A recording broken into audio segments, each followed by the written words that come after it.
اب میں آپ کو ایک حدیث سنانے چلا ہوں جس میں ایک عجیب نقشہ سامنے آتا ہے کہ یہ مہدی جب ظاہر ہوں گے تو کس طور سے ظاہر ہوں گے، ان کے ظہور کی کیفیت کیا ہوگی، کیف یظہر۔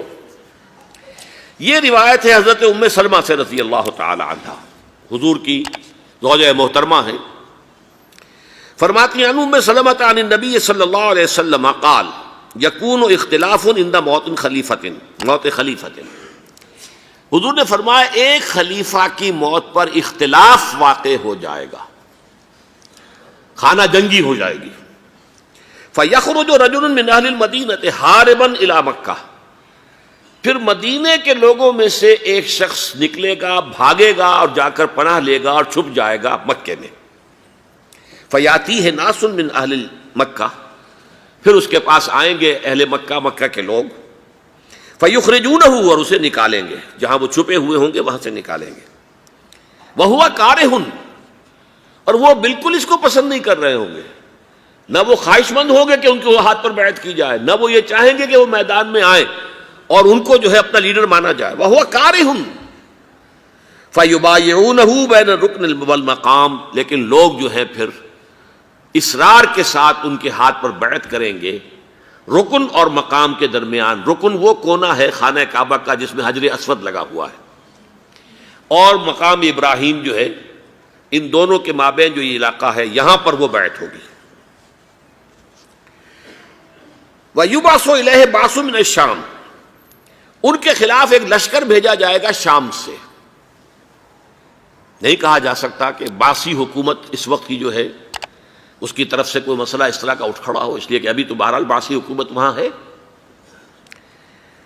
فَيُخْسَفُ بِهِمُ بِالْبَيْضَاءِ بَيْنَ مَکَّہ وَالْمَدِینَہ، لیکن اللہ تعالیٰ اس لشکر کو مکے اور مدینے کے درمیان وادی بیضاء میں دھسا دے گا، زمین کے اندر پورے کے پورے لشکر کو۔ فَإِذَا رَأَى النَّاسُ ذَلِكَ، جب لوگ یہ دیکھیں گے کہ اتنی بڑی نشانی ظاہر ہو گئی، أَتَاهُ أَبْدَالُ الشَّامِ وَعَصَائِبٌ من العراق فَيُبَايِعُونَهُ، اب شام سے سارے کے سارے جو اولیاء اللہ ہیں وہ بھی آئیں گے، اور عراق سے جوق در جوق لوگ آئیں گے اور ان سے بیعت کریں گے۔ وَيَعْمَلُ فِي النَّاسِ بِسُنَّةِ نَبِيِّهِمْ، پھر وہ عمل کریں گے لوگوں کے مابین، حکومت کریں گے اپنے نبی کی سنت کے مطابق۔ وَيُلْقِي الْإِسْلَامُ بِجَرَانِهِ، اور اسلام اپنی گردن زمین پر ٹکا دے گا۔